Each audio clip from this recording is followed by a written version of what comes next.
ദൈവനാമം വാഴ്ത്തപ്പെടുമ്പോഴാണ് ദൈവത്തിൻ്റെ കൃപയാൽ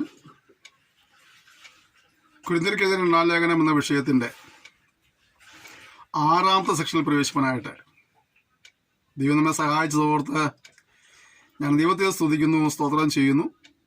നിങ്ങൾക്കെല്ലാവർക്കും കർത്താവായ യേശുക്രിസ്തുവിന്റെ നാമത്തിൽ സ്നേഹവന്ദനങ്ങളെ അറിയിക്കുക. കഴിഞ്ഞ സെക്ഷനുകളിൽ നമ്മൾ 2-ാം അധ്യായത്തിൻ്റെ 11 വരെയുള്ളതായ വാക്യങ്ങളെയാണ് പഠിച്ചുകൊണ്ടിരുന്നത്. നാം ഇന്ന് അതിൻ്റെ 12 മുതലുള്ള വചനങ്ങളെ വായിച്ച് ഈ സെക്ഷനിൽ ചിന്തകൾ ആരംഭിക്കുവാൻ ആഗ്രഹിക്കുന്നു. വളരെ പ്രാർത്ഥനയോടെ നമ്മുടെ ദിവസത്തിലായിരിക്കും. ദൈവാത്മാവ് വിവിധ നിലകളിൽ നമ്മൾ സംസാരിക്കുന്ന ഓർത്ത് ദൈവത്തെ സ്തുതിക്കുക. നമ്മുടെ പലരുടെയും ക്രമീകരണത്തിന് കാരണമായി തീരുന്ന ഓർത്തും അനുഗ്രഹത്തിന് കാരണമായി തീരുന്ന ഓർത്തും ഞാൻ ദൈവത്തെ സ്തുതിക്കുന്നു. പലരും അങ്ങനെയുള്ള കാര്യങ്ങൾ ഞങ്ങളെ വിളിച്ച് പറയുകയും സന്തോഷം അയക്കുകയും ചെയ്യുമ്പോൾ ഞങ്ങൾ കേൾക്കുമ്പോൾ ഞങ്ങൾക്ക് ഒരു സന്തോഷമുള്ള കാര്യമാണ്. വായിച്ചത് 12 വാക്യമാണ്. എന്നാൽ ഞാൻ ക്രിസ്തുവിന്റെ സുവിശേഷം അറിയിപ്പാൻ ത്രോവാസിൽ വന്നാറെ കർത്താവിന്റെ പ്രവൃത്തിക്കായി എനിക്കൊരു വാതിൽ തുറന്നു കിട്ടിയപ്പോൾ എൻ്റെ സഹോദരനായ തീത്തോസിനെ കാണാനിട്ട് മനസ്സിന് സ്വസ്ഥതയിലാകിയാൽ ഞാൻ അവരോട് യാത്ര പറഞ്ഞ് മക്കതോനിക്ക് പുറപ്പെട്ടു. ഇവിടെ പൗലോസ് പറഞ്ഞ 2 പ്രത്യേക പദങ്ങൾ. ഒന്ന്, ഞാൻ ക്രിസ്തുവിന്റെ സുവിശേഷം അറിയിപ്പാൻ. അപ്പൊ ഈ സുവിശേഷം ആരുടേതാ? ഈ സുവിശേഷം ക്രിസ്തുവിന്റെ സുവിശേഷമാണ്. സുവിശേഷം അറിയിക്കുമ്പോഴൊക്കെ പലപ്പോഴും എതിർപ്പുകൾ ഉണ്ടാകാറുണ്ട്, പ്രശ്നങ്ങൾ ഉണ്ടാകാറുണ്ട്, ചിലർ ഉപദ്രവിക്കാറുണ്ട്. എന്നാൽ ഓർക്കേണ്ട കാര്യം, ഇത് ആരുടെ സുവിശേഷമാണ്? ക്രിസ്തുവിന്റെ സുവിശേഷമാണ്. ഇതിന്റെ ഉത്തരവാദി, ഇത് ഞങ്ങളെ ഭരമേൽപ്പിച്ചവൻ കർത്താവായ യേശു ക്രിസ്തുവാണ്. അദ്ദേഹം പറഞ്ഞു, നിങ്ങൾ ഭൂലോകമൊക്കെയും പോയി സകല സൃഷ്ടിയോടും സുവിശേഷം പ്രസംഗിപ്പിക്കും. അല്ലേ? സ്വർഗത്തിലും ഭൂമിയിലും സകല അധികാരം നൽകപ്പെട്ടിരിക്കുന്നു. ആകിയാൽ നിങ്ങൾ പുറപ്പെട്ട് അങ്ങനെ നിങ്ങൾ പുറപ്പെടുക എന്നുള്ള നമ്മുടെ ഉത്തരവാദിത്വമാണ്. അപ്പൊ ക്രിസ്തുവിന്റെ സുവിശേഷമാണ്. ഇത് അറിയിക്കാൻ നമ്മുടെ ഉത്തരവാദിത്തമാണ്. റോമനാഥിൽ പൗലോസ് പറയുന്നില്ലേ, ഞാൻ സുവിശേഷം അറിയിക്കുന്നതിൽ കഷ്ടമാണ്, സുവിശേഷം കൂടുതൽ ലജ്ജയില്ല. കഴിഞ്ഞ ദിവസം വേറൊരു ദേവദാസന്റെ ഒരു മെസ്സേജിന്റെ കീഴിൽ വിശ്വാസിയോ അവിശ്വാസിയായ ഒരു മനുഷ്യൻ ഇങ്ങനെ കംപ്ലീറ്റ് നിങ്ങൾ സുവിശേഷം പറയുന്നു പറഞ്ഞിട്ട് അദ്ദേഹം വേറെ എന്തൊക്കെയോ കാര്യങ്ങളോ പറയുന്നുണ്ടായിരിക്കും. അതുകൊണ്ടായിരിക്കാം ആ വ്യക്തി അങ്ങനെ. അപ്പോൾ നാം സുവിശേഷന്റെ വക്താക്കളാണ്. സുവിശേഷത്തിന് പകരം മറ്റെന്തെങ്കിലും പറഞ്ഞിട്ട് കാര്യമില്ല. ദൈവവചനം പറയണത് ദൈവവചനം തന്നെ പറയണം. സുവിശേഷം ഒന്ന് പേര് പറഞ്ഞിട്ട് സുവിശേഷം പറയാതെ അവിടെ വേറെ വല്ലതും പോലെ കാര്യമുണ്ടോ? നോ. സുവിശേഷമാണ് ജനത്തെ മാറ്റം വരുത്തുന്നത്. ജനങ്ങളിലേക്ക് എന്തെങ്കിലും മാറ്റം വരുന്നത് സുവിശേഷം പറയണം, ദൈവവചനം പറയണം. അവിടെ പാട്ട് പാടിയത് കൊണ്ടോ തമാശ പറഞ്ഞതുകൊണ്ടോ ഒന്നും കാര്യമില്ല. തമാശ കേൾക്കാൻ വേണ്ടി ജനം കൺവെൻഷൻ വരേണ്ട ആവശ്യമൊന്നുമില്ല. ആ ടിവിയോ യൂട്യൂബോ തുറന്നാൽ മതി. ഏത് തരത്തിലുള്ള കോമഡി അവിടെ കിട്ടും, ഏത് തരത്തിലുള്ള കോമഡിയും. അതിനിപ്പോ വേണ്ടി കൺവെൻഷൻ സ്ഥലത്ത് വരേണ്ട വല്ല കാര്യമുണ്ടോ? ഇവിടെ കൺവെൻഷൻ സ്ഥലത്ത് വരുന്നത് ദൈവനം കേൾപ്പാനാ. അപ്പൊ അവിടെ പ്രസംഗിക്കണം നീ എന്ന് പറയണം, അവിടെ ദൈവനം പറയണം. കർത്താവിന്റെ സുവിശേഷമാണ്. ഇത് കർത്താവിന്റെ അത് ബോധ്യമുണ്ടെങ്കിൽ അത് വിശ്വസത്തോടെ കൈകാര്യം ചെയ്യും, ഭക്തിയോടെയും ഭയത്തോടെയും കൈകാര്യം ചെയ്യും. ഇതിനൊരു ലക്ഷ്യമുണ്ട്. എന്തിനാ സുവിശേഷം അറിയിക്കുന്നത്? കാലം തികഞ്ഞു, ദൈവരാജ്യം സമീപിച്ചിരിക്കുന്നു, മാനസാന്തരപ്പെട്ട് സുവിശേഷത്തിൽ വിശ്വസിക്കണം. അപ്പോൾ കർത്താവായ യേശു ക്രിസ്തു പറയുന്ന കാര്യമുണ്ട്, മനുഷ്യനുള്ളിൽ മാനസാന്തരം ഉണ്ടാകുവാൻ വേണ്ടിയിട്ടാ. അല്ലെ പൗലോസ് പറയുന്നില്ലേ തെസ്സലോനിക്ക ലേഖനത്തിലെ, സുവിശേഷം അനുസരിക്കാത്തവർ കർത്താവിന്റെ സന്നിധാനവും അവന്റെ വല്ലഭത്തിലൂടെ മഹത്വവും വിട്ടകന്ന് നിത്യനാശം എന്ന ശിക്ഷ അനുഭവിക്കുക. അപ്പോൾ ഈ സുവിശേഷം അനുസരിക്കുന്നില്ല എങ്കിൽ നിത്യനാശം എന്ന ഒരു ശിക്ഷാവധി ഉണ്ട്. അവിടെ അനുസരിക്കണം. ഇത് അറിയിക്കുന്ന ചുമതല ആർക്കുള്ളതാണ്? നമ്മുടേതാണ്. നമ്മളത് ആരെ ഏൽപ്പിച്ചു? നമ്മളെ കർത്താവ് ഏൽപ്പിച്ചു. ഈ ഒരു ബോധ്യം നമുക്ക് ഉണ്ടാകണം. അടുത്തത്, നമ്മൾ ചെയ്യുന്ന ഓരോ ശുശ്രൂഷയും കർത്താവിൻ്റെ പ്രവൃത്തിയാണ് മനസ്സിലാക്കണം. നമ്മളിപ്പോൾ ഏൽപ്പിച്ച ഓരോ ശുശ്രൂഷയും, പ്രവചനമാണെങ്കിലും ഭൂതശാന്തിയാണെങ്കിലും രോഗശാന്തിയാണെങ്കിലും ദൈവനം പഠിപ്പിക്കുന്നതാണെങ്കിലും ഒരു സുവിശേഷകന്റെ ശുശ്രൂഷയാണെങ്കിലും പ്രവചക ശുശ്രൂഷയാണെങ്കിലും അപ്പോസ്തലിക ശുശ്രൂഷയാണെങ്കിലും ഉപദേഷ്ടാവിൻ്റെ ശുശ്രൂഷയാണെങ്കിലും ഇടയ ശുശ്രൂഷയാണെങ്കിലും ഒക്കെ ഇത് ആരുടേതാണ്? കർത്താവിൻ്റെതാണ്. കർത്താവിൻ്റെ തന്നതാ. ഉടയവൻ വേറെയാ. നമ്മുടെ അഡ്രസ്സ് കൊണ്ടാക്കേണ്ട ആവശ്യമൊന്നുമില്ല, കർത്താവിൻ്റെതാ. അതുകൊണ്ട് തന്നെ മനസ്സിലാക്കേണ്ട മറ്റൊരു കാര്യം, നാം ഇത് വിശ്വസ്തയോട് കൈകാര്യം ചെയ്യണം എന്നുള്ളത് കൂടിയാണ്. ഇത് വേറൊരുവൻ്റെതാകിയാൽ നാം അവനോട് കണക്ക് പറഞ്ഞേ മതിയാവുകയുള്ളൂ. അത് മനസ്സിലാക്കണം. ഇത് വേറെ ഒരുവൻ്റെതാ, അവനെ കണക്ക് വരണം. നമ്മുടെ സ്ഥാപനത്തിൽ ജോലിക്ക് വിളിച്ചു കഴിഞ്ഞാൽ ആ സ്ഥാപനത്തിൻ്റെ ഉടമസ്ഥൻ പറയുന്ന സമയങ്ങളിൽ നാം ചെല്ലണം. അദ്ദേഹം പറഞ്ഞ സമയത്ത് തിരിച്ചു പോരാൻ പാടുള്ളൂ. അദ്ദേഹം പറയുന്ന പണികൾ നമ്മൾ ചെയ്ത് തീർത്തിരിക്കണം. നമ്മുടെ സ്ഥാപനമാണെങ്കിൽ നമുക്ക് വേണമെങ്കിൽ കുറച്ച് നേരം കിടന്ന് ഉറങ്ങാം. നമുക്കൊരു കടയുണ്ടെന്ന് വിചാരിക്കുക, അല്ലെങ്കിൽ ഒരു സ്ഥാപനം ഉണ്ടെങ്കിൽ നമുക്ക് അവിടെ പോയി കുറച്ച് കിടന്ന് ഉറങ്ങിയാൽ ആരും നമ്മൾ ചോദിക്കുകയില്ല. പക്ഷെ നമ്മൾ വേറൊരാളുടെ സ്ഥാപനത്തിൽ ജോലിക്കുന്നതാണെങ്കിൽ അദ്ദേഹം പറയുന്നതനുസരിച്ചുള്ള കാര്യങ്ങളോട് ചെയ്തിരിക്കണം. ഇത് കർത്താവിൻ്റെ പ്രവൃത്തി ആയതുകൊണ്ട് കർത്താവ് തരുന്ന ആ നിലകളിൽ നമ്മളത് ചെയ്യണം എന്നുള്ളതാണ്. ടാർജറ്റ് വെച്ചിട്ട് കർത്താവ് അല്ലേ ഇങ്ങനെ ചെയ്യണം എന്നുള്ളത്. ഒരു ചിന്തകൻ ഇങ്ങനെ പറഞ്ഞിട്ടുണ്ട്, നിങ്ങൾ എന്ത് കാര്യം ചെയ്യുകയാണെങ്കിലും നാളെ ഒരു അവസരം ലഭിക്കില്ല എന്നുള്ള ചിന്തയോട് കൂട്ടിയിട്ട് ഇന്ന് ചെയ്യാവുന്നതിൻ്റെ ഏറ്റവും നല്ല രീതിയിൽ വേഗത്തിൽ അത് ചെയ്യുവാൻ ഇടയാത്തിരണം എന്ന് പറഞ്ഞു. ഒന്നാമത് ഉത്സാഹം ചെയ്യേണ്ട കാര്യമാണ്. നമ്മൾ ചെയ്യുന്നത് കർത്താവിൻ്റെ പ്രവൃത്തിയാണെന്നുള്ള ബോധ്യം ഉണ്ടാകും. അടുത്തത്, എനിക്കൊരു വാതിൽ തുറന്ന് കിട്ടിയപ്പോൾ എൻ്റെ സഹോദരനായ തീത്തോസിനെ കാണുന്നിട്ട് മനസ്സിൽ സ്വസ്ഥതയിലാകിയാൽ ഞാൻ അവരോട് യാത്ര പറഞ്ഞ മക്കൾ എനിക്ക് പുറപ്പെട്ടു. എനിക്കൊരു വാതിൽ തുറന്ന് കിട്ടിയപ്പോൾ ഞാനത് ഓടി ചെയ്യുക എന്നുള്ളതല്ല. അവിടെ വെച്ച് എൻ്റെ കൂട്ടുപാലക്കാരനെ ഓർത്തുന്നാ പലോസ് പറഞ്ഞത്. അവനെ കാണാൻ കഴിയാത്തതുകൊണ്ട് എനിക്ക് സ്വസ്ഥതയില്ലെന്ന് പറഞ്ഞത്. നമ്മളെ കണിയുടെ അവസരം കിട്ടിക്കഴിഞ്ഞാൽ ആരെയും ആ വഴിക്ക് അടുപ്പിക്കാതെ നമ്മൾ നോക്കുന്നത് അല്ലേ. എവിടെയെങ്കിലും ഒരു ശുശ്രൂഷയ്ക്ക് വാതിൽ തുറന്നു കിട്ടിക്കഴിഞ്ഞാൽ, ഒരു മീറ്റിങ്ങിന് ചാൻസ് കിട്ടിക്കഴിഞ്ഞാൽ പിന്നെ നമ്മുടെ നാട്ടിലെ ഒരുത്തിനെ ഞങ്ങൾ അടുപ്പിക്കാതിരിക്കാൻ എന്തെല്ലാം പണി ഞങ്ങളെല്ലാം ചെയ്യും അല്ലേ. കഴിഞ്ഞ ദിവസം ഒരു ദൈവദാസനോട് പറഞ്ഞ കാര്യം പറയാം. അദ്ദേഹത്തിന് ഒരു മീറ്റിങ്ങിന് ഒരു അവസരം കിട്ടി. അദ്ദേഹത്തിന് അത് ആ സമയത്ത് പോകാൻ കഴിഞ്ഞില്ല. അദ്ദേഹം പകരം ഒരാളെ പറഞ്ഞു വിട്ടു.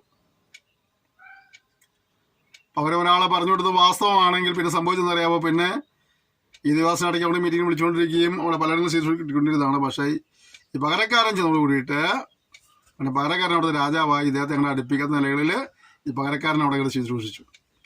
എങ്ങനെ ശുശ്രൂഷിച്ചു? നേരെ നമ്മളുള്ള ശുശ്രൂഷയല്ല. അപ്പോൾ ഞാൻ പറയുന്നത്, ഇവിടെ പൗലോസിന്റെ സ്വഭാവം നോക്കി. എനിക്കൊരു ശുശ്രൂഷയും വാതിൽ തുറന്ന് കിട്ടി. തൻ്റെ കൂട്ടുവേലക്കാരനെ തീത്തോസിനെ കാണുന്നില്ല, മനസ്സിന് സ്വസ്ഥയില്ലാതായി പോയെന്ന് പറഞ്ഞത്. നമ്മളാണെങ്കിൽ സന്തോഷിച്ച് അവൻ വന്നില്ല അവൻ പോട്ടാഞ്ഞിരിക്കുകയായിരുന്നു അല്ലേ. നമുക്ക് കൂട്ടുവേലക്കാരോട് സഹപ്രവർത്തകരോടുള്ള നമ്മുടെ മനോഭാവം എങ്ങനെയാണ്? അവരൊക്കെ നമ്മുടെ കൂട്ടുവേലക്കാരാണ്. നമ്മൾ ദൈവത്തിൻ്റെ കൂട്ടുവേലക്കാരാണ്. ഇവർ നമ്മുടെ കൂട്ടുവേലക്കാരാണ്. നമുക്ക് ഒറ്റയ്ക്ക് പണി ചെയ്ത് തീർക്കാൻ കഴിയില്ല. ഇവരെല്ലാവരും ഉണ്ടെങ്കിലും ചെയ്യാൻ കഴിയുള്ളൂ. അതുകൊണ്ട് നമ്മളവരെ കൂട്ടുവേലക്കാരായിട്ട് സഹപ്രവർത്തകന്മാരായിട്ട് ഒക്കെ നമുക്ക് കണ്ടിട്ട് അവരെ അതിൽ മാനിക്കുവാനും സ്നേഹിക്കുവാനും ബഹുമാനിക്കാനും കഴിയണം. നമ്മളെക്കൊണ്ട് മാത്രമേ ഈ പണി ചെയ്ത് തീർക്കാൻ കഴിയും. നമ്മളെ മാത്രമേ ലഭിച്ചാൽ മതി. പോരാ, നമ്മളെപ്പോലെ നൂറുകണക്കിന് ആയിരക്കണക്കിന് പതിനായിരക്കണക്കിന് ലക്ഷക്കണക്കിന് പേര് എഴുന്നേറ്റാൽ പോലും ഈ ദൗത്യം ചെയ്ത് തീർക്കാൻ കഴിയുന്നുണ്ട്. അത്രമാത്രം വിശാലമേറിയൊരു വേല നമ്മുടെ മുന്നിലുള്ളത്. ഒരു വലിയ ടാർജറ്റ് നമ്മുടെ മുന്നിലുണ്ട്. അത് പൂർത്തീകരിക്കാനായിട്ട് മറ്റുള്ളവരെയും കൂടെ സഹകരിപ്പിച്ചുകൊണ്ടുള്ള ഒരു മനസ്സ് നമുക്ക് ഉണ്ടാകണം. സുശീല പ്രവർത്തനം എപ്പോഴും ഒരു ടീം വർക്ക് ആയിരിക്കണം. ഒറ്റയാൻ മിനിസ്ട്രി ആയിട്ട് മാറരുത്. ഒരു ടീം വർക്കിലൂടെ ചെയ്ത് കാര്യങ്ങളുണ്ട് പകർത്താൻ സഹായിക്കട്ടെ. മറ്റുള്ളവർ നമ്മുടെ സഹപ്രവർത്തകന്മാരെ മനസ്സിലാക്കിക്കൊണ്ട് അവരെ അന്വേഷിക്കുവാൻ, ക്ഷേമങ്ങൾ അന്വേഷിക്കുവാൻ, അവരോട് പ്രാർത്ഥിക്കുവാൻ, അവരെ പ്രോത്സാഹിപ്പിക്കുവാൻ, കഴിയുന്ന രീതിയിലുള്ള സഹായിക്കാനുള്ളൊരു മനസ്സ് നമുക്കുണ്ടാകട്ടെ. അടുത്തത്, ക്രിസ്തുവിൽ ഞങ്ങളെ എപ്പോഴും ജയോത്സവമായി നടത്തുകയും എല്ലായിടത്തും ഞങ്ങളെ കൊണ്ട് തന്നെ പരിജ്ഞാനത്തിൻ്റെ വാസന വെളിപ്പെടുത്തുകയും ചെയ്യുന്ന ദൈവത്തിന് സ്തോത്രം. ദൈവത്തിൻ്റെ പ്രവൃത്തികളെ പറയുക. എന്താ ദൈവത്തിൻ്റെ പ്രവൃത്തി പറയുന്നത്? ക്രിസ്തുവിൽ ഞങ്ങളെ എപ്പോഴും ജയോത്സവമായി നടത്തുകയും. അപ്പോൾ നമുക്കൊരു ദൈവമുണ്ട്. ആ ദൈവം നമ്മൾ നശിച്ചു പോകാൻ ആഗ്രഹിക്കുന്നില്ല, നമ്മൾ തകർന്നു പോകാൻ ആഗ്രഹിക്കുന്നില്ല. നമ്മൾ നശിച്ചു പോകാനും തകർന്നു പോകാനൊക്കെ ആഗ്രഹിക്കുന്ന ഒരുപാട് പേർ ചുറ്റുപാടിൽ കണ്ടേക്കാം. നമ്മുടെ നാശത്തിന് വേണ്ടിയും നമ്മുടെ പതനത്തിന് വേണ്ടിയൊക്കെ ശ്രമിക്കുന്നവരുണ്ടായേക്കാം. പക്ഷെ വചനം പറയുന്നത് നമ്മളെ ക്രിസ്തുവിൽ ജയോത്സവമായി നടത്തുന്ന ഒരു ദൈവം ഉണ്ടെന്നുള്ളതാ. നമ്മൾ പരാജിതരല്ലെന്ന കാര്യം മനസ്സിലാക്കണം. നമുക്ക് ജയം നൽകുന്ന ദൈവമുണ്ട് നമുക്ക്. മാത്രമല്ല എല്ലായിടത്തും ഞങ്ങളെ കൊണ്ട് തൻ്റെ പരിജ്ഞാനത്തിൻ്റെ വാസന വെളിപ്പെടുത്തുന്ന ദൈവം. എല്ലായിടത്തും തൻ്റെ പരിജ്ഞാനത്തിൻ്റെ വാസന വെളിപ്പെടുത്തുന്ന ദൈവം. പ്രിയപ്പെട്ടവരെ, ഈ പ്രസംഗരായ ദിവാസന്മാരൊന്നും അധികം പേരും വലിയ ജ്ഞാനികളോ തത്വജ്ഞാനികളോ പണ്ഡിതന്മാരോ ഒന്നുമല്ല. പിന്നെ എന്താ? ദൈവം ഓരോ കാര്യങ്ങളെടുത്ത് ഉപയോഗിക്കുക. ഈ ദൈവവചനത്തിൻ്റെ മർമ്മങ്ങളിലേക്ക് വിളിച്ചു കൊടുക്കാൻ കർത്താവ് ഉപയോഗിക്കുക. അവരുടെ പാണ്ഡിത്യമൊന്നുമല്ല, അവന് തമ്പുരാന്റെ കൃപയാ. എല്ലായിടത്തും തൻ്റെ പരിജ്ഞാനത്തിൻ്റെ വാസന വെളിപ്പെടുത്തുന്ന ദൈവം. ഇപ്പം ചില പറയണത് എനിക്ക് വലിയ പഠിപ്പൊന്നുമില്ല, എനിക്കുള്ള അറിവില്ല. എടാ, നിന്റെ അറിവൊന്നിനും പഠിപ്പൊന്നിനും വിഷയമല്ലെന്ന്. തമ്പുരാന്റെ കൃപയല്ല എന്നെ ആവശ്യമുണ്ട്. നീ ദൈവത്തിനെ ഏൽപ്പിച്ചു കൊടുക്കുക. ദൈവത്തിനെ ഉപയോഗിക്കാനിടയായിത്തീരും. ദൈവത്തിനെ ഉപയോഗിക്കും.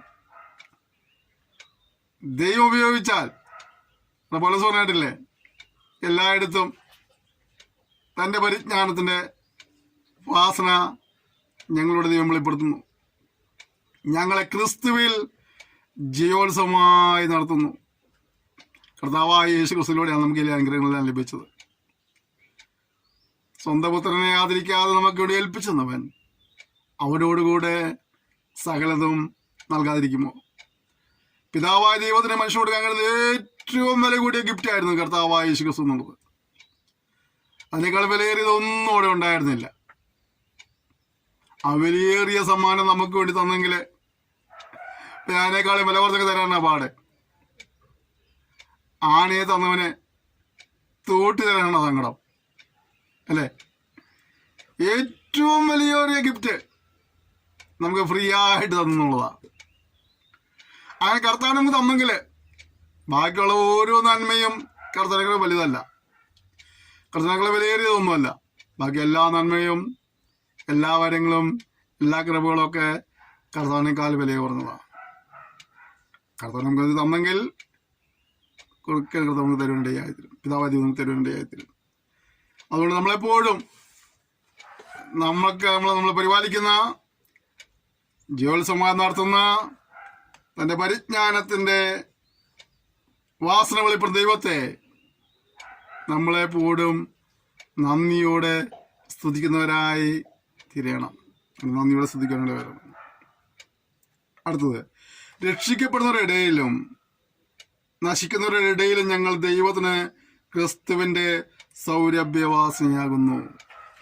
ലോകത്തിൽ രണ്ട് കൂട്ടം ആളുകളാണ് ഉള്ളത് അല്ലേ? ഇവിടെ മനുഷ്യനെ പലതരത്തിൽ വേർതിരിച്ച് നിർത്തിയിട്ടുണ്ട്. വർഗത്തിൻ്റെ പേരിൽ, വർണ്ണത്തിൻ്റെ പേരിൽ, ഭാഷയുടെ പേരിൽ, സംസ്കാരത്തിൻ്റെ പേരിലൊക്കെ ഇവിടെ മനുഷ്യൻ നിറത്തിൻ്റെ പേരിലൊക്കെ ഇങ്ങനെ മാറ്റി നിർത്തിയിട്ടുണ്ട്. പക്ഷേ അതിൻ്റെ പ്രകാരം ഒന്നുകിൽ രക്ഷിക്കപ്പെട്ടവൻ അല്ലെങ്കിൽ രക്ഷപ്പെടാത്തവൻ, രണ്ട് കൂട്ടർ. ഒരു ക്രിസ്തീയ ശുശ്രൂഷനെ സംബന്ധിച്ചോളം ഈ രണ്ട് കൂട്ടരുടെ ഇടയിലും പിന്നെ എങ്ങനെയായിരിക്കണം? ദൈവത്തിന് ക്രിസ്തുവിൻ്റെ സൗരഭ്യവാസനയായി തീരണം. സൗരഭ്യവാസനയാകുക, ദുർഗന്ധം വഹിക്കുന്ന അറിയത്തില്ല. ഞാൻ സ്കൂളിൽ പഠിക്കുമ്പോൾ ഒരു ചെറിയ കഥ കേട്ടിട്ടുണ്ട്. ഒരു ഗുരുനാഥൻ തൻ്റെ 2 ശിഷ്യന്മാർക്ക് ഓരോ വെള്ളി നാണയം കൊടുത്തിട്ട് പറഞ്ഞു, നാളെ ഞാൻ വരുമ്പോൾ ഓരോരുത്തർക്ക് ഓരോ ക്ലാസ് മുറി കൊടുത്തിട്ട് ഈ ക്ലാസ് മുറി നിറയെ ഈ നാണയം കൊണ്ട് നിങ്ങൾ വസ്തുക്കൾ മേടിച്ച് നിറച്ച് വയ്ക്കണം. എന്ന് പിടിച്ചാലും കുഴപ്പമില്ല, നാളെ വരുമ്പോൾ ഈ മുറി നിറഞ്ഞിരിക്കണം. ഈ 2 ശിഷ്യന്മാരും അന്നേരം പോലെ തല പോഞ്ഞ് ആലോചിക്കുകയാണ്, ഈ ഒരു നാണയം കൊണ്ട് ഒരു ക്ലാസ് മുറി നിറച്ച് കിട്ടുന്ന എന്ത് തന്നെ കിട്ടാൻ പോണെ. 2 കൂട്ടരും തല പുകഞ്ഞ് ആലോചിച്ച്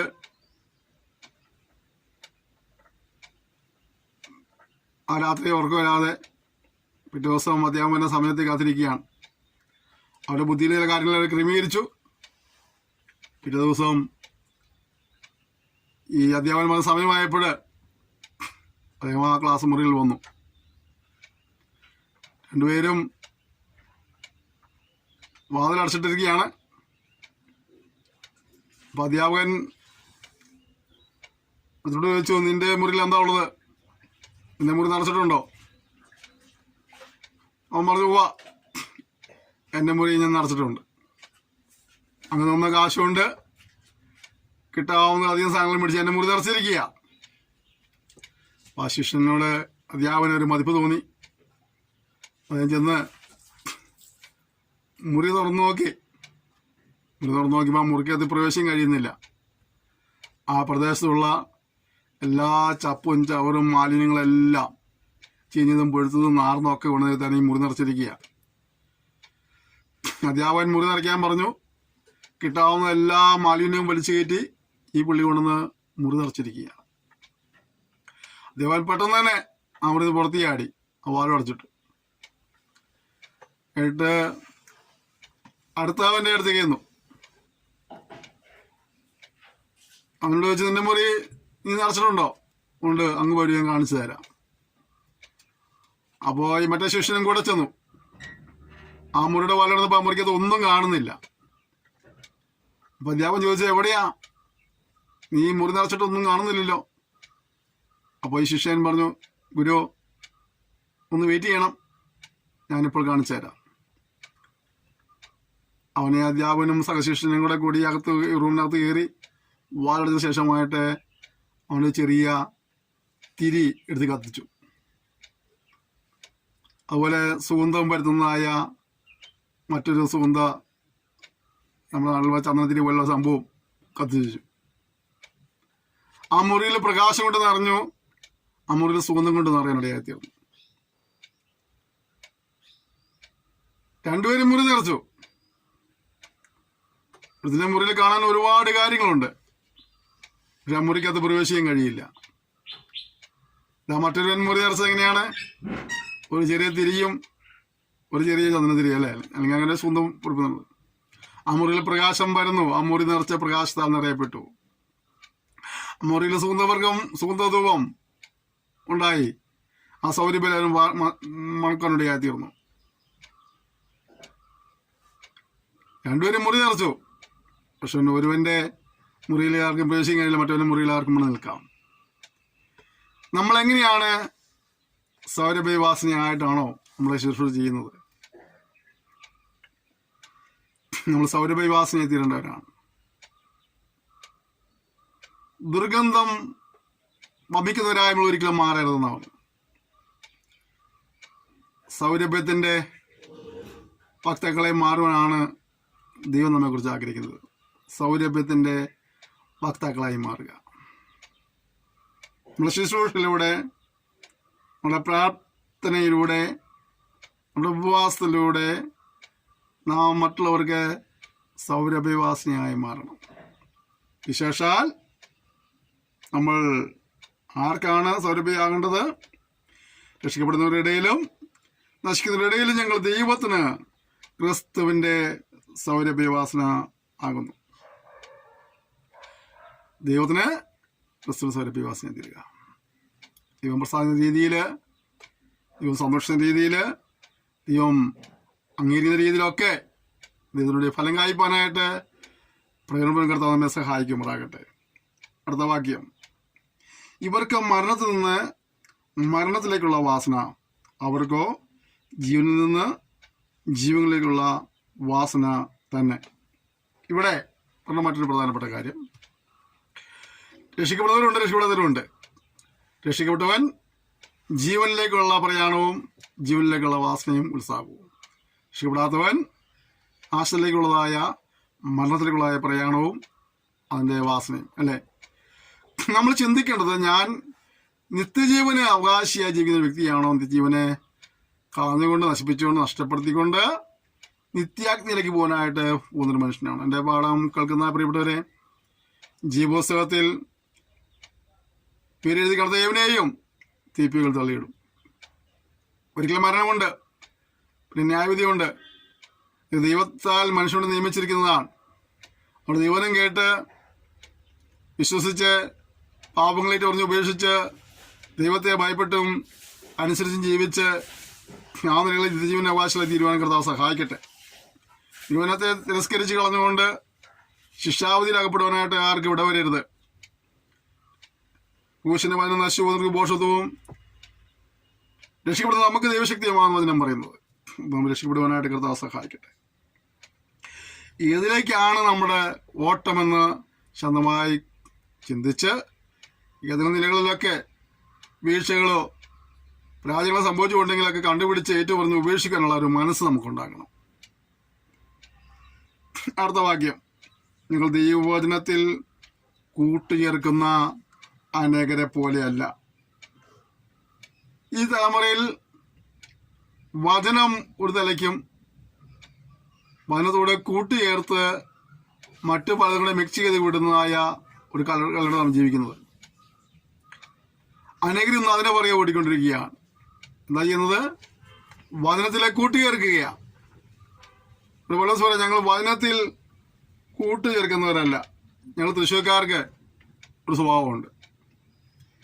ഞാൻ നേറ്റീവ് എറണാകുളം ഡിസ്ട്രിക്റ്റിലാണെങ്കിലും ഞങ്ങൾ കുറേ വർഷങ്ങളായിട്ട് തൃശ്ശൂരിൽ സെറ്റിലായി. ഇപ്പോൾ തൃശ്ശൂർക്കാർ ബീഫ് മേടിച്ചാൽ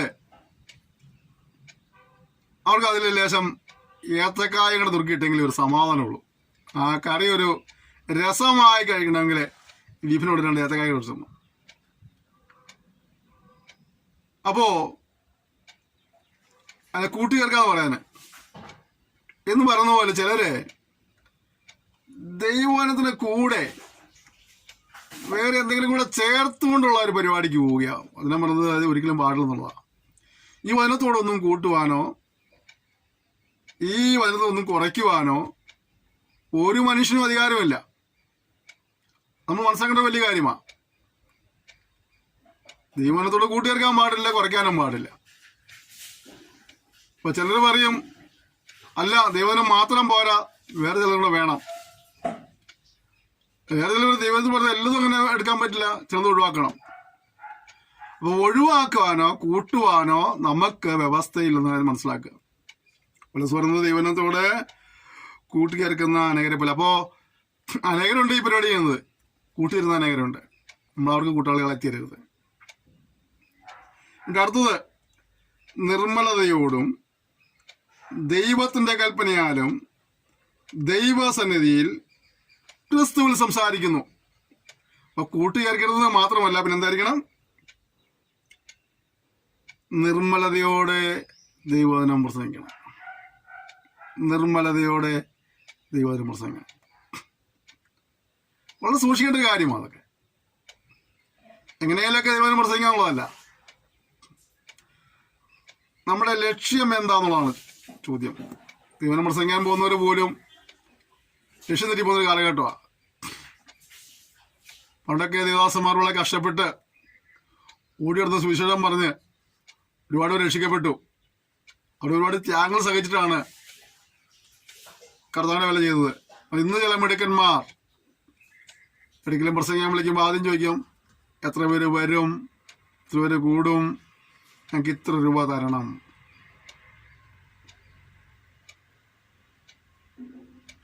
പ്രിയപ്പെട്ടവരെ, കാഴ്ചപ്പാടിൽ മാറ്റം സംഭവിച്ചു എന്നുള്ളതാണ്. സുവിശേഷം അറിയിക്കുന്നതിന് അതിനോട് ജീവിക്കണം, അതിനുള്ള കാര്യമാണ്. ദേവാലയ കർമ്മം ചെയ്തവൻ ദേവാലയം കൊണ്ട് ജീവിക്കണം, അത് അതിനുള്ള കാര്യം. പക്ഷേ നമ്മളൊരു ഫിക്സഡ് റേറ്റൊക്കെ ഇട്ടിട്ട് ആ റേറ്റ് ചോദിക്കാൻ വേണ്ടി വില വീശുന്ന നിലയ്ക്കുള്ള ശുശ്രൂഷ എന്ന ദൈവം അംഗീകരിക്കുന്ന ശുശ്രൂഷയല്ല. അപ്പോൾ ലക്ഷ്യം തെറ്റിപ്പോയെന്നുള്ളതാ. ഒരിക്കലും ഞാൻ നമ്മുടെ പാഠ്യപദ്ധതിയെ കുറിച്ച് സംസാരിച്ച് ചോദിച്ച ചോദ്യമാണ്, നമുക്കിതുള്ള നേട്ടം എന്താണ്? എനിക്കവരുടെ ഒന്നും ഉത്തരം പറയാനുണ്ടായിരുന്നു. ഒരു നേട്ടവും ഞാൻ കണ്ടിട്ടില്ല. ഉന്നത നേട്ടമൊന്നും പറയാൻ കഴിയില്ല. പക്ഷെ ഞാൻ മനസ്സിലാക്കിയ ഒരു കാര്യം പറയാം. ഒരാളെങ്കിലും ദൈവം കേട്ട് പ്രധാന വിലയ്ക്ക് ഒരുങ്ങുകയോ അവനോട് ക്രമീകരണം പ്രാപിച്ച് അവൻ ജീവിതത്തിന്റെ ഫലം കായ്ക്കുകയോ ചെയ്താൽ അതൊക്കെ നമുക്കൊരു അനുഗ്രഹമായിരിക്കും. എൻ്റെ ഇത്ര പേരെ പഠിപ്പിച്ചിട്ട് ഇത്ര രൂപ കിട്ടുമെന്ന് പറയാനായിട്ട് എനിക്കാരും തന്നിട്ടില്ല. അഭിമാനത്തോടെ നെഞ്ചത് കൈവച്ച് പറയാൻ കഴിയും, ഈ പാഠ്യപദ്ധതിയിലെ അധ്യാപക സമിതി ഈ പാഠ്യപദ്ധതിക്ക് ഒരു ഫീസൊക്കെ വെച്ചിട്ടുണ്ടായിരുന്നു. എന്നാൽ ഇന്നേ വരെ ഒരു പഠിതാവും ഒരു രൂപ പോലും തന്നിട്ടില്ല. ഈ മിനിസ്ട്രി ചെയ്യുന്നതിന് വേണ്ടിയിട്ട് ഇന്ന് വരെ ഒരു സ്പോൺസറും ഒരു രൂപ പോലും തന്നിട്ടില്ല. പരസ്യമായി ധൈര്യമായി പറയാൻ കഴിയും, എന്തെങ്കിലും കിട്ടിയിട്ട് ഒളിച്ചു വെച്ചൊന്നും ആരും പറയില്ല. കാരണം ആരും ഒന്നും തന്നിട്ടില്ല. ഞങ്ങളുടെ ആഗ്രഹം ഞങ്ങളുടെ കഴിഞ്ഞത്ര കാലം ഞങ്ങളിത് പഠിപ്പിക്കും എന്നുള്ളത് തന്നെയാണ്. ഞങ്ങൾ ഇവിടുത്തെ സമ്മാനങ്ങളെ പ്രതീക്ഷിച്ചിട്ടല്ല, മറിച്ച് ആരെങ്കിലുമൊക്കെ ക്രിസ്തുവിൽ വളരുന്നെങ്കിൽ, ക്രിസ്തുവിൽ തികഞ്ഞവരാകുന്നെങ്കിൽ, കർത്താവിൽ ഫലം കായ്ക്കുന്നെങ്കിൽ, കർത്താവിൽ സൗരഭൈവാസനയാകുന്നെങ്കിൽ അത് ഞങ്ങൾക്കൊരു അനുഗ്രഹമാണ് ഞങ്ങൾ വിശ്വസിക്കുക. അത് പ്രശംസയാണ് ഞങ്ങൾ വിശ്വസിക്കുന്ന കൂടുതലാണ്. നിങ്ങൾ ചില കാര്യങ്ങൾ പറയുമ്പോഴേക്കും ചിലരോട് പറഞ്ഞത് ഞങ്ങളെക്കുറിച്ച് തന്നെ പറഞ്ഞു. ഞങ്ങളെക്കുറിച്ച് പറയുകയല്ല, ഞങ്ങളുടെ അനുഭവം ഈ പഠിക്കുന്ന കാര്യത്തിലുള്ള ഞങ്ങളുടെ അനുഭവങ്ങൾ പറയുക. ഞങ്ങളുടെ ദേവദാസന്മാർ സമയങ്ങൾ വേർതിരിച്ച് വചനം പഠിച്ച് നോട്ട്സ് ഉണ്ടാക്കി റെക്കോർഡ് ചെയ്ത് അത് എഡിറ്റ് ചെയ്ത് അത് അപ്ലോഡ് ചെയ്ത് ഇത് നിലകളിൽ നിങ്ങൾ എത്തിക്കുക. നിങ്ങളിരിക്കുന്ന സ്ഥാനത്ത് നിങ്ങളുടെ സ്ഥാനം എത്തിച്ചേരുക. അതിൻ്റെ പുറകിൽ അധ്വാനമുണ്ട്, സമയങ്ങൾ ചെലവഴിക്കുന്നുണ്ട്, ചെറിയ ചില സാമ്പത്തിക ചെലവുകളുണ്ട്. ഇപ്പോഴെന്താ ലക്ഷ്യം? വല്ലവിധനെയും കത്തുന്ന തീയിൽ നിന്നും ചില കൊള്ളികളെ വലിച്ചത് രക്ഷിക്കണം.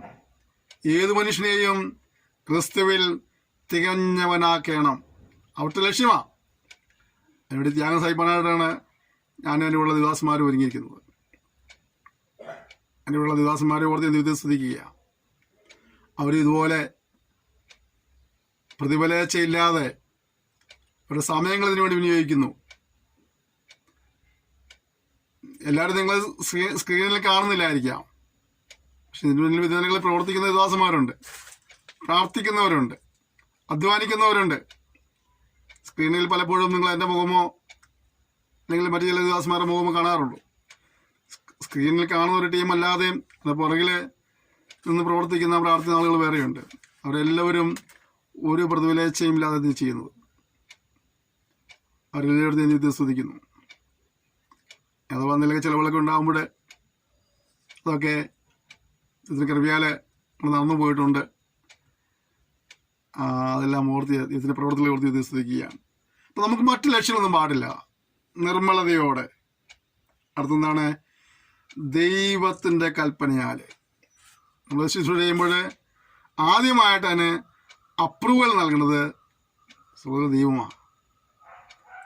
ദൈവമാണ് ഒരു ദർശനം തന്നിരിക്കുന്നുള്ളതെങ്കിൽ ദൈവം എൻ്റെ ബാക്കി കാര്യങ്ങളെല്ലാം സമയാസമയത്ത് ക്രമീകരിച്ചോളൂ. ദൈവത്തിൻ്റെ ദർശനം, ദൈവത്തിൻ്റെ ആലോചന കെട്ടിയെടുക്കുക. ആ ആലോചനയ്ക്ക് അനുസരണക്കേട് കാണിക്കരുത്.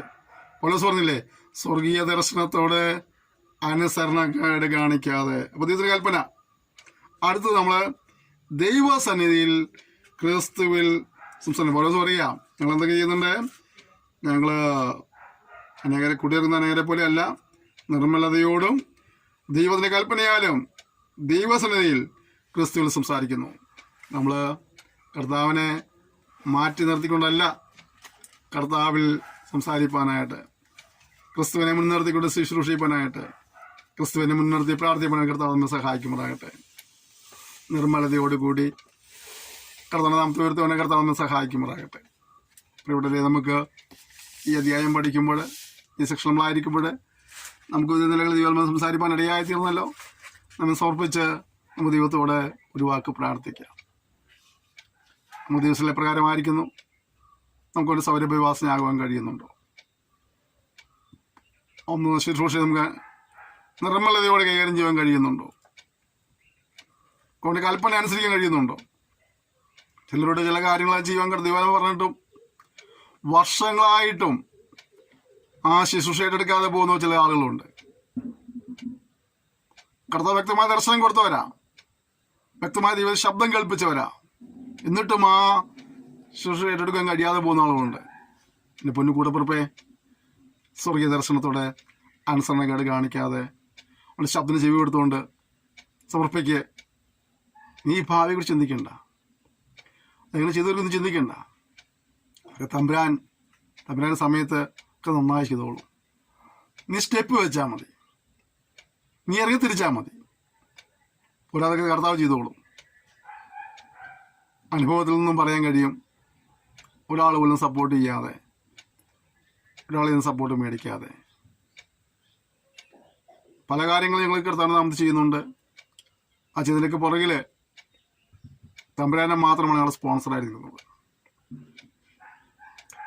ചില സന്ദർഭങ്ങളിൽ ചിലപ്പോൾ ചില കാലം ചെയ്യാൻ തിരിക്കുമ്പോൾ ദൈവത്തിൻ്റെ ആത്മാവ് ചിലരോട് പ്രേരണ നൽകിയിട്ട് അവരോട് വലിയ സഹായം ചെയ്തിട്ടുണ്ടായിരിക്കാം. പക്ഷെ അവരങ്ങനെ ചെയ്യുമെന്ന് കരുതിയിട്ടല്ല നമ്മളൊരു മിനിസ്റ്റർ ചെയ്യാൻ തുടങ്ങിയത്. നാളെ ഇന്നയാൾ ഇന്നത് ചെയ്തെന്ന് വിചാരിച്ച് നമ്മളൊന്നും തുടങ്ങിയതല്ല. ആവശ്യമുഖത്ത് വരുമ്പോൾ ചിലപ്പോൾ ദൈവം ചിലരെ എഴുന്നേൽപ്പിക്കുകയോ അവരോട് ചില കാലം ചെയ്യുകയോ ചെയ്തിട്ടുണ്ടായിരിക്കാം. ആരെയും മുന്നിൽ കണ്ടുകൊണ്ടല്ല, കർത്താവിനെ മുന്നിൽ കണ്ടുകൊണ്ടാണ്. ഞാൻ പറയട്ടെ, ദൈവം നിന്നോടൊരു കാര്യം ചെയ്യുവാൻ പറഞ്ഞിട്ടുണ്ടെങ്കിൽ, ശുശ്രൂഷ പക്കൽ ഏൽപ്പിച്ച് നിങ്ങൾക്ക് ദർശനം തന്നിട്ടുണ്ടെങ്കിൽ നീ അതിനെ അനുസരണക്കേട് കാണിക്കാതെ ജീവനെ സമർപ്പിക്കുക. ബാക്കി കാര്യങ്ങൾ ദൈവം പരിഹരിക്കാനിടയായിത്തീരും. വിശ്വസിച്ച് ഒരുമിച്ച് ദൈവത്തോട് പ്രാർത്ഥിക്കാം. സ്വർഗീയ പിതാവേ, തന്ന സെക്ഷനായി സ്തോത്രം ചെയ്യുന്നു. ഞങ്ങൾക്ക് നിന്റെ സന്നിധിയിൽ നിന്റെ സൗരഭ്യവാസനയായി മുന്നോട്ട് പോകാൻ നമ്മൾ സഹായിക്കുമാറാകണമേ എന്ന് പ്രാർത്ഥിക്കുന്നു. ചെറുത ശുശ്രൂഷയിൽ നിർമ്മലതയോടെ ചെയ്യുവാൻ കൃപ നൽകണമേ. നിന്നെ പൂർണ്ണമായി അനുസരിപ്പാൻ കൃപ നൽകുമാറാകണമേ. നിങ്ങൾ ജോലി സമർത്തുന്ന കൃപയ്ക്കായി നിങ്ങൾ സ്തുതിക്കുന്നു, സ്തോത്രം ചെയ്യുന്നു. പിന്നെയും നീ ആഗ്രഹിക്കുന്ന പോലെ നിന്ന് ദർശനത്തിന് അനുസരണയോട് കാണിക്കാതെ മുന്നോട്ട് പോകാൻ കൃപ നൽകണമേ. ഈ പഠിതാക്കളെ ഓർത്ത് പ്രാർത്ഥിക്കുന്നു, അധ്യാപകരെ ഓർത്ത് പ്രാർത്ഥിക്കുന്നു, ശുശ്രൂഷത്ത് പ്രാർത്ഥിക്കുന്നവരെയും സഹായിക്കുന്നവരെയും പ്രാർത്ഥനയുടെ പിന്നെ വെള്ളത്തിൽ ഞങ്ങൾ സഹായിക്കുന്നവരെ എല്ലാ സ്ഥലം വരമേൽപ്പിക്കുകയാണ്. സന്ദർശകൾ പങ്കുവയ്ക്കുന്നവരെല്ലാം കൃത്യം അനുഗ്രഹിക്കുമ്പോഴാണെന്ന് പ്രാർത്ഥിക്കുന്നു.